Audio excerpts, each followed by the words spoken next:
Exotale, Scene 8. I took a single day off and Hoyo dropped a nuke that has set the community on fire once again.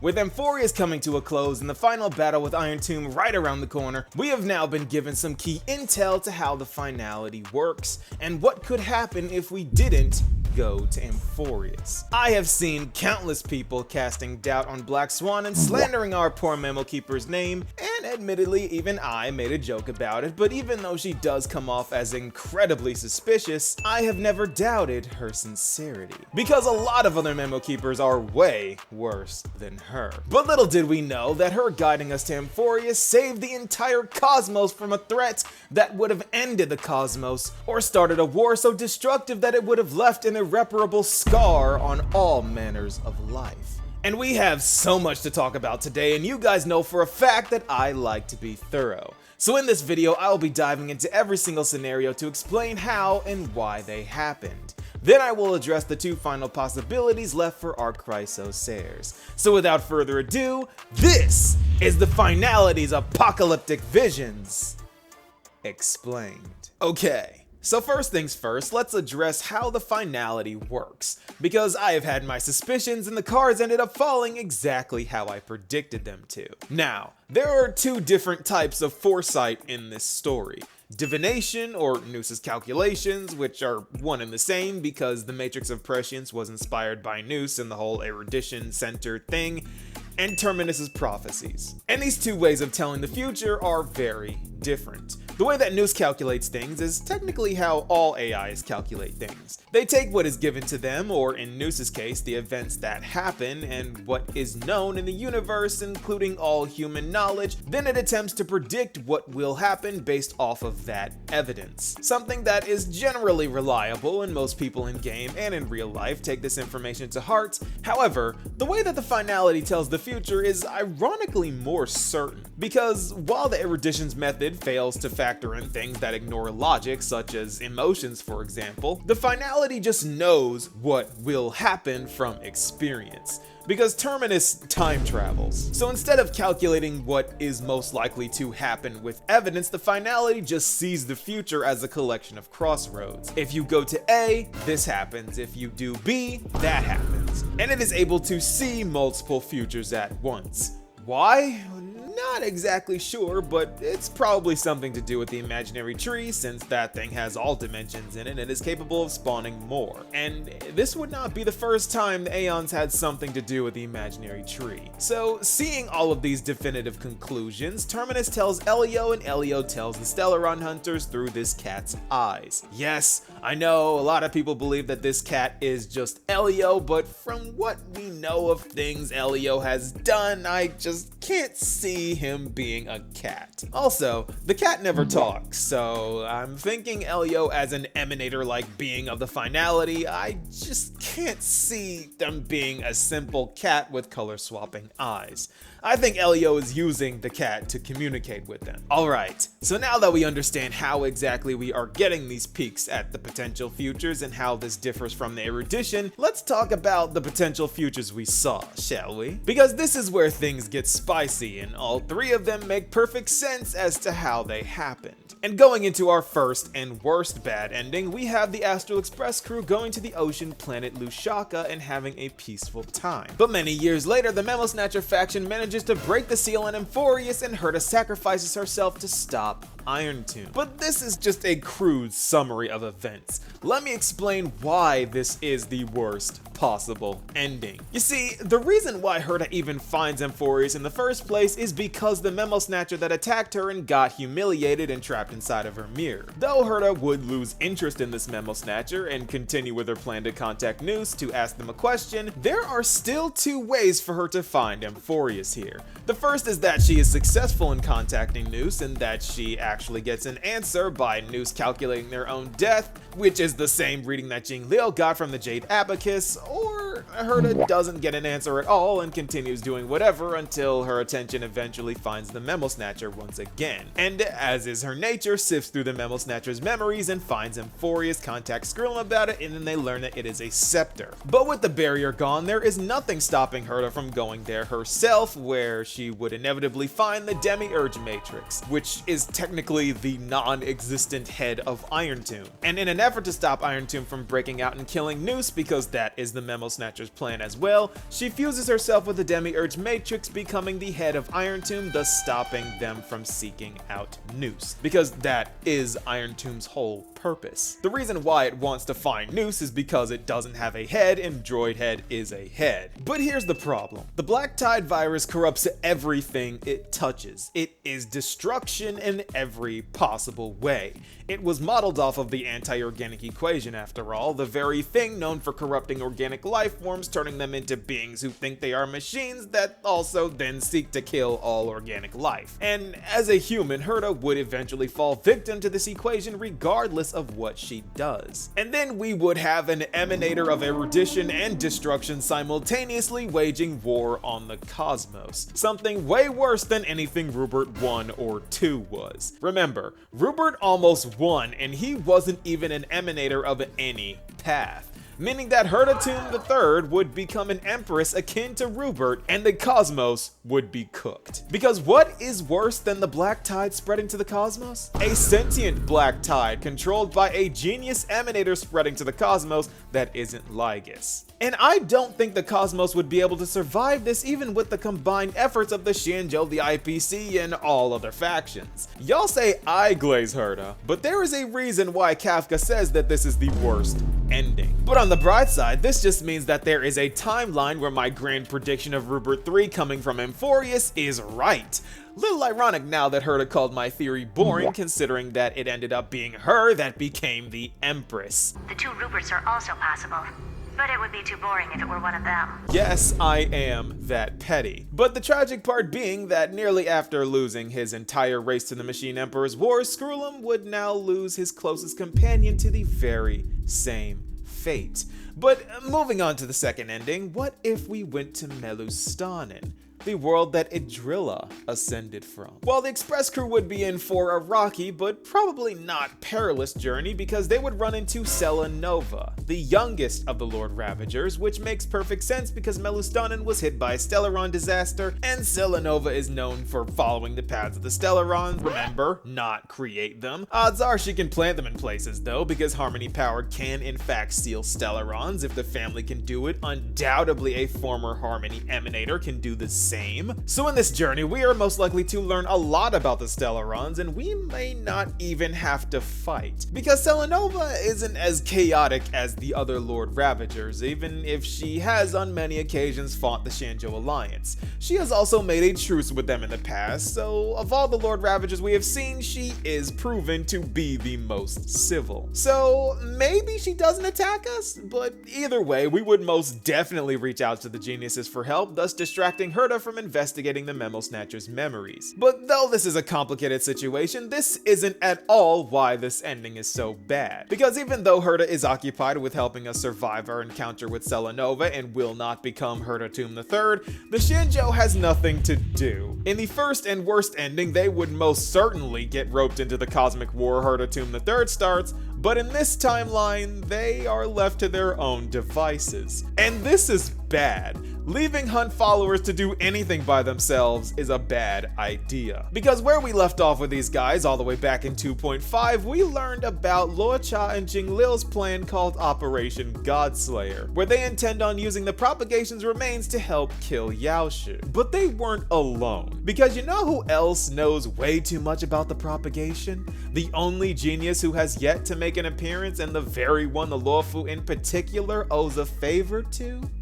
Ruanmei. Yes, with Ruanmei's assistance, Jingliu and Luocha complete Operation Godslayer, and Jingliu fights Jingyuan for supremacy over the Luofu. And with the Lightning Lord no longer being his trump card because the propagation evens out the playing field, Jingyuan loses this rematch and Jingliu takes over as general, leading the charge against the Abundance and also ascending to become a Lord Ravager, combining 3 paths power at once.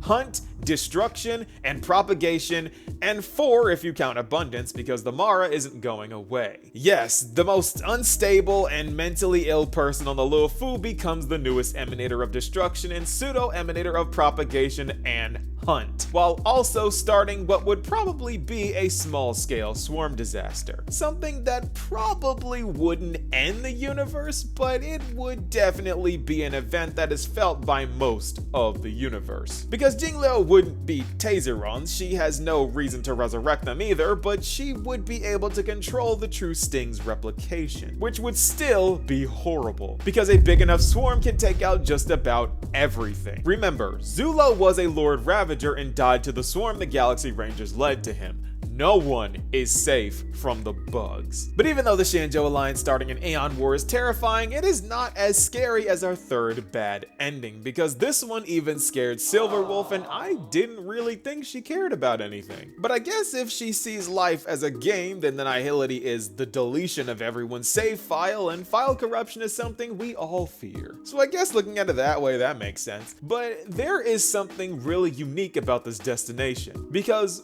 we never discussed going here. In 3.0, we only talked about Lusaka, Melustanen, and Amphoreus, with the Trailblazer saying, well, no Edo Star then, and of course Washtopia is a joke answer. We never discussed the glass belt Patravia at all. It was only brought up in the false ending of Penacony inside of Sunday's Dream in 2.2. And this is not a shared dream. Everyone got their own little perfect dream to themselves for them to live out their fantasies, or else people's dreams would probably conflict with each other and throw everything off. The only way for everyone to have a sweet dream is for everyone to have their own individual dream, meaning that we never actually discussed the glass belt together. We talked about our potential destination again, but only Lusaka and Melustanen are mentioned before Black Swan suggests Amphoreus. So, little weird detail there, but either way, if we went there, it would have been horrible.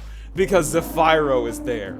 Once again, yes, I pronounce his name Zephyro, as in Pyro, because he is the savage white flame, and you can't get mad at me because Herta calls him Zephyro, and Kafka calls him Zephyro. Everyone says his name different, so I can call him whatever I want. Anyway, this world is where a sect of mourning actors are, which, a little background on them, they are a faction under the Aeon of Elation, but they hate what AHA stands for. But AHA, being who they are, blesses them anyway, because it's funny for a faction dedicated to abstinence to be blessed by the entity that represents anything but restraint. This faction is eternally trolled by an Aeon. But that's besides the point, because they don't really mean anything to this plot. The real problem lies in the fact that Zephyro finds Welt Yang, and he isn't happy about what he sees. Because the thing is, Welt hides his Star of Eden very well. Not even the family was able to detect what he is truly capable of. And do not believe people who doubt Welt. Because 2 years ago in the Keeping Up with Star Rail, Albert says himself that Welt has all of the powers he possessed in his prime. As Welt steps eagerly into this new adventure, he finally has the chance to demonstrate the power he possessed in his prime. The goat is not washed regardless of how many old man jokes you make. The Honkai Impact 3rd universe is in many ways on par with Star Rail. And this finally got confirmed with Kafka stating that Welt's black hole and Zephyro's white void hole thing consume each other, causing a singularity that ruptures the cosmos itself. Meaning that not only is Welt on par with Zephyro, but he is also definitely stronger than Acheron. This debate that Welt was bluffing with Acheron is finally debunked, and I'm so happy, because I've been saying this for a year. Bro was not bluffing. Welt Yang does not need to bluff. When Acheron says, do they really think that a blade is more dangerous than that black hole you are wielding? That is her literally saying that what this guy is casually carrying around is more dangerous than her blade to a laughable extent. More proof of this is that Welt's cane, the Star of Eden, can manipulate gravity. That is a feat only emanators and aeons are capable of. To my knowledge, only Dr. Primitive's boots can manipulate gravity, and that allows him to speed skate through space, and that is all he can do with his gravity capture technology. And he is an emanator of erudition, and all he can do is capture gravity, not toy with it like this guy does. And of course, Big Blue over here, Lon, uses gravity to fire Lux arrows. Unless there is someone else that I don't know about, Welt is the only other being in this entire universe that has mastered the manipulation of gravity. That is an Emanator level feat at its weakest lowball estimation. This is not Glaze, Welt is him, and I tried to tell you. So, Star Rail Eisen going up against the strongest Emanator in existence is not something we want to see. Oh, and the reason why Zephyro would know that Welt has a black hole is because Acheron can see it too, real recognizes real, and Zephyro hates Annihility, so needless to say, someone with a pocket version of IX wouldn't make him happy. So the clashing of two voids seems to result in the death of the entire Express crew and the destruction of the Astral Express. And just because Kafka doesn't say this is the worst ending is a testament to how much of a threat Herta Tomb III would be. Because I don't know how a literal void clash tearing the cosmos open is not as bad as evil corrupted Herta, but apparently it is. And this is a conflict that would draw the attention of the entire universe, so that rules out Herta finding Amphoreus and the Shinjo doing Operation Godslayer. And that is why the three bad endings are in fact bad endings. But the funny part is that in no ending stated does Xandar win. Despite gloating endlessly about how assured his victory is and calling people like Aglaya blind for trying to delay the inevitable, there is no future where he wins. And I think that's funny. Despite News calculating their own death, this was a hallucination of ChatGPT proportions, because in no future does Iron Tomb kill News. Finite and Cyrene never actually falter even after the billions of cycles that take place before Herta finds them, and they still don't break. I say billions because many years pass before Herta finds them, and accounting for time dilation, mere minutes being thousands of years, I can't imagine how many cycles pass in the span of just one real year. Might even be trillions, but now that we have all of that out of the way, we find ourselves faced with two remaining options. Option A being we escape Amphoreus and delete everything and everyone in it, which would be the exact same ending as Honkai Impact 3's Flame Chasers, as tragic as that would be. And option B being we treasure everything that is faded and their remembrance becomes the fourth kind of finality. Now, what she means by the fourth kind of finality, I believe, is in reference to the four paths that will drive the universe to finality: destruction, harmony, nihility, with the remembrance taking the fourth spot, when it isn't supposed to. But this is kind of left vague, and I don't know how the remembrance was able to freeze entire planets or why they would even do that,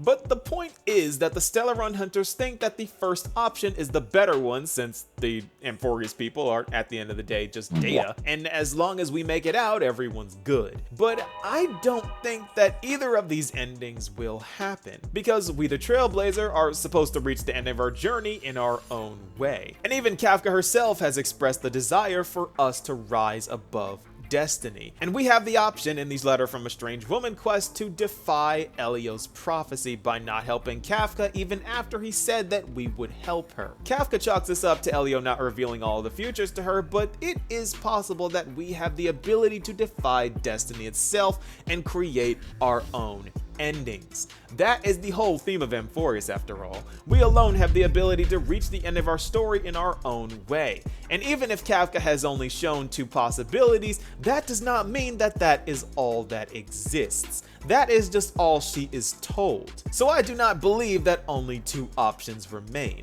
I think we will rewrite the end of our story at Amphoreus, and the finality will come to know a brand new ending. So in the end, I am sticking to my guns, and my finality theory of Amphoreus being intertwined with the finality is finally coming to a head. The seeds have been planted from the very beginning, even with the meaning of finality being new beginning, and Nova meaning new star, new sun, new life giver, Paean of Era Nova, the song of victory for the new life giver's time. This was my prediction from the very beginning, all the way back in the Nameless Faces video days, and at this point, y'all better hope I'm right, because that is the only true good ending left. Everyone is saying good ending this, bad ending that, but how about we get the true ending?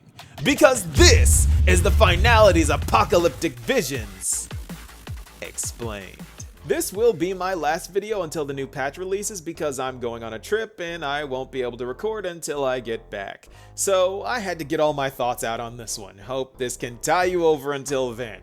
I don't think the ending will be as simple as Capcom made it out to be, nor do I think that everyone will be simply deleted. I still think that there are some factors that are not accounted for here. Also, hate to break it to you, but Cyrene probably dies. Like, for good. Like, gone. Because they did the same thing to Elysia. I say this so you can mentally prepare yourself because it will probably be sad. This may be the one thing that Hoyo traumatizes us with on par with Himiko's final lesson. So, fair warning, be careful when that TruE song starts playing. But what do you guys think? Be sure to let me know, and I'll see you all in the next video. Peace, y'all.